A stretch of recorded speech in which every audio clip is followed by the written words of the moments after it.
Well, I've been reminded by angels many of times, and getting this far. And so I was a troubled teen kid, and the way my employer from was it Bakersfield, Hollywood, uh, had $1 million company at one time in his life, different things like this.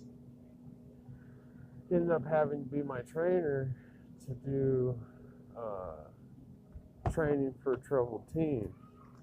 Well, you couldn't pay me that much money when I was a teen, so he'd have to estimate the job and how much work I could get done. So if I could get the job done in 5 days and I was making $15 an hour, uh, he'd bid the job for $600 so that he wouldn't hear any complaining from me.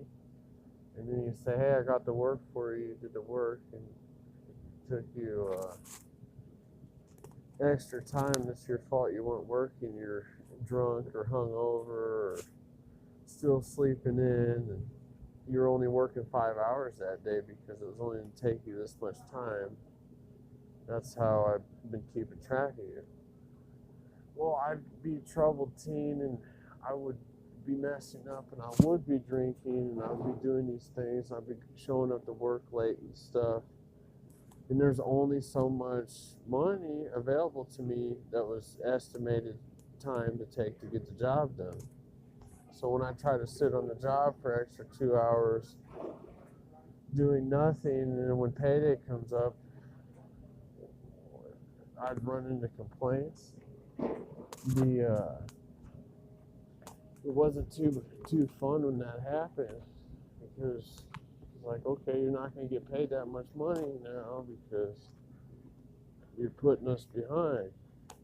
So that's when he would do piecework. If I couldn't understand how to work hourly, well, we're going to pay you so much, knowing how much time it's going to take, and we're going to pay you by each piece of work that you do, because it should take you so many hours. So I'm a kid, and I'm a troubled teen, and I'm forced to work this way. I'm not knowing any better at that time that the only reason I'm getting paid that way, and the reason I'm understanding bidding jobs this way and making work this way, is because I wasn't acting right, and that was all the money that I could get paid to keep me out of trouble. Well, now I'm an adult, going several years without smoking, drinking alcohol, without doing any drugs or smoking any marijuana. Like living a real clean lifestyle, and people are really turned on by this. Come, let's do an estimate on my house. Well, the only way I can do an estimate is taking and estimating how much time it's going to take me to finish the job, so I can give an accurate estimate of how much it's going to cost to finish. Well, I noticed that because I get paid $30 an hour from my other employers, when I go to do these estimates, they're coming out 2 and 3 times as much as they were taught to me to be estimated when I was a kid, when I was 15, 18, 20 years old. So, and I'm getting this money out of these people. They're paying me this double and triple amount from what I used to know when I was 15 years old, when I was 20 years old.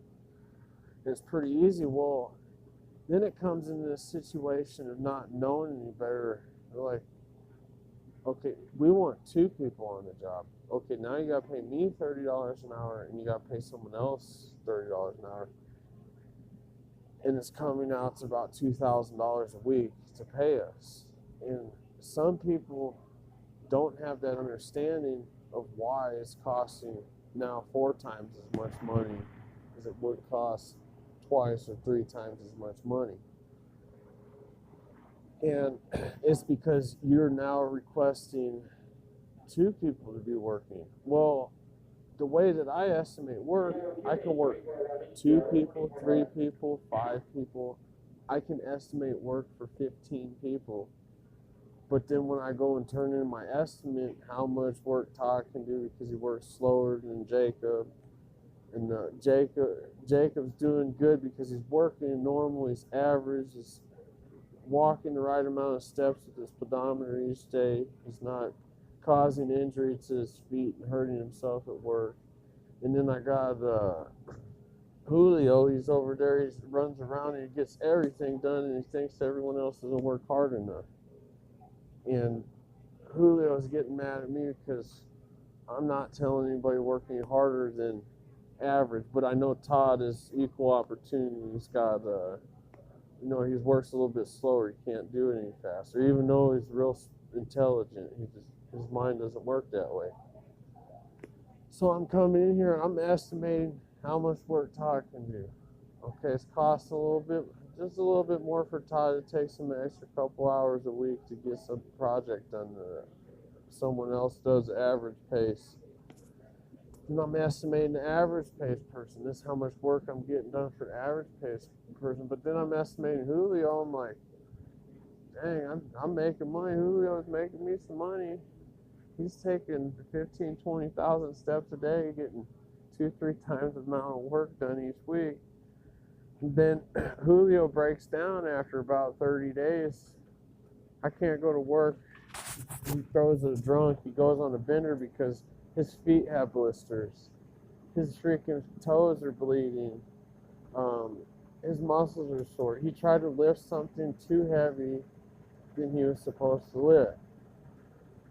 And he isn't paying attention to everybody else. He's just running around clueless. So I'm estimating work on the average guy and equal opportunity for Todd. And then Julio's still learning to be normal.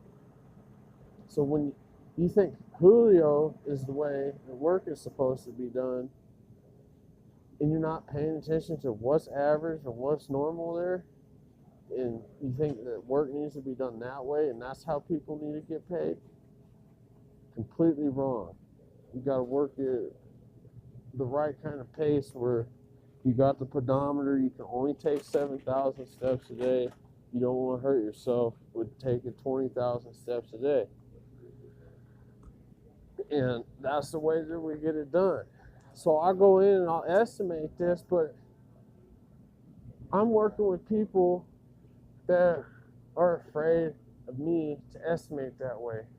Okay, he's estimating $30 an hour jobs now. He's getting twice the amount of money, and no one's hiring me for that same amount. Well, ask yourself why that is happening. And you need to really work on yourself and really work on your personality, really work on how you present yourself to people, and really work on who you're benefiting around you.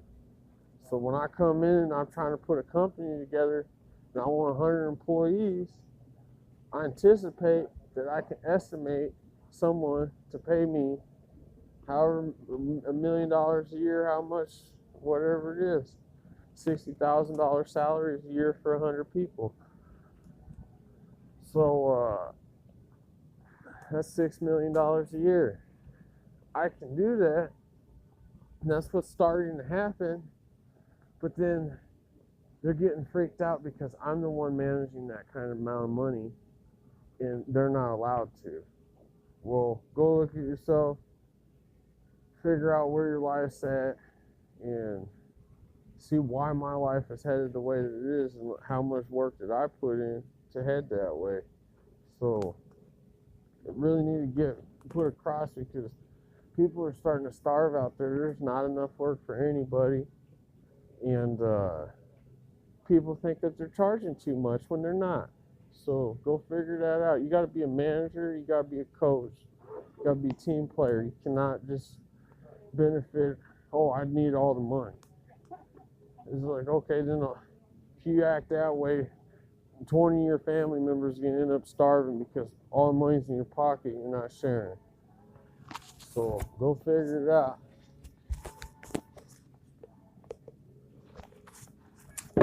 Alright, that's me. Jonathan Paul Roy, working on this management, understanding why it is the way it is.